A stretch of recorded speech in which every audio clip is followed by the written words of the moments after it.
السلام علیکم ورحمۃ اللہ وبرکاتہ۔ محترم بھائیو، سوال یہ ہے کہ جو اس وقت مارکیٹ میں حکومت کی طرف سے جو پرائس کنٹرول، یعنی کہ جو ایک لسٹ اویزاں کی جاتی ہے دکانوں پر یا ریڑھیوں پر کہ جی آپ یہ چیز اتنے میں فروخت کریں گے، کیا یہ جائز ہے؟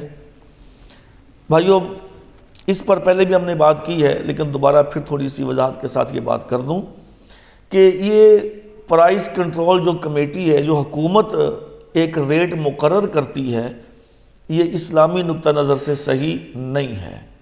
ہاں، اگر حکومت اس چیز کو واقعتاً کنٹرول کر سکتی ہے، ریٹ کو حکومت واقعتاً کنٹرول کر سکتی ہے تو اس کو کرنا چاہیے۔ اس کی بھی کچھ وجوہات ہیں۔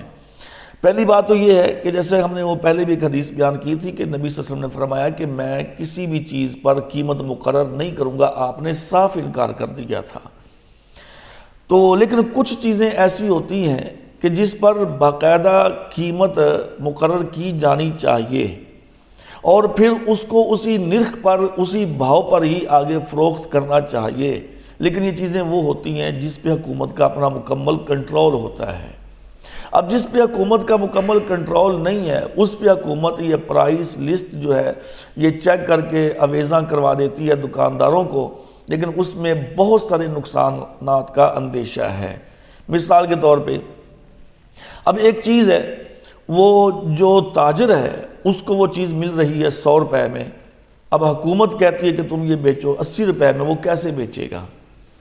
اب لا محالہ اس کنٹرول کو مد نظر رکھتے ہوئے، یعنی کہ جو پرائس کنٹرول لسٹ ہے اس کو مد نظر رکھتے ہوئے اب وہ 80 روپے کی چیز نہیں بیچے گا جبکہ اس کو خود 100 میں مل رہی ہے۔ وہ پھر کیا کرے گا؟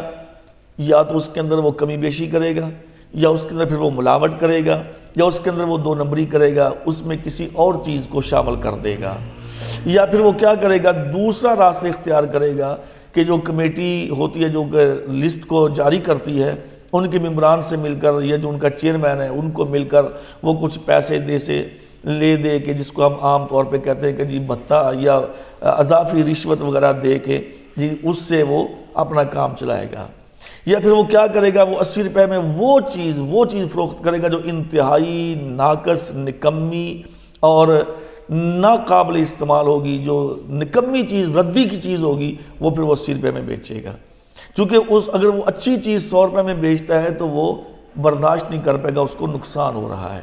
اور یہی بات نبی صلی اللہ علیہ وسلم نے فرمائی تھی کہ میں کسی چیز کی قیمت مقرر نہیں کروں گا کیونکہ میں نہیں چاہتا کہ کسی کا جانی یا مالی نقصان ہو اور اس کی حق تلفی ہو۔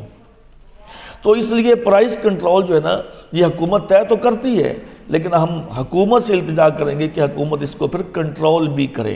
کنٹرول سے مراد یہ نہیں کہ جی دکانداروں کو وہ ڈنڈا استعمال کر کے جی اسی قیمت پر دینے کے لیے کہیں، نہیں، وہ دکانداروں کو وہ چیز، وہ اشیاء اس قیمت پر، اس نرخ پر مہیا بھی کرے کہ جس نرخ کا انہوں نے آگے وہ کہا ہوا ہے۔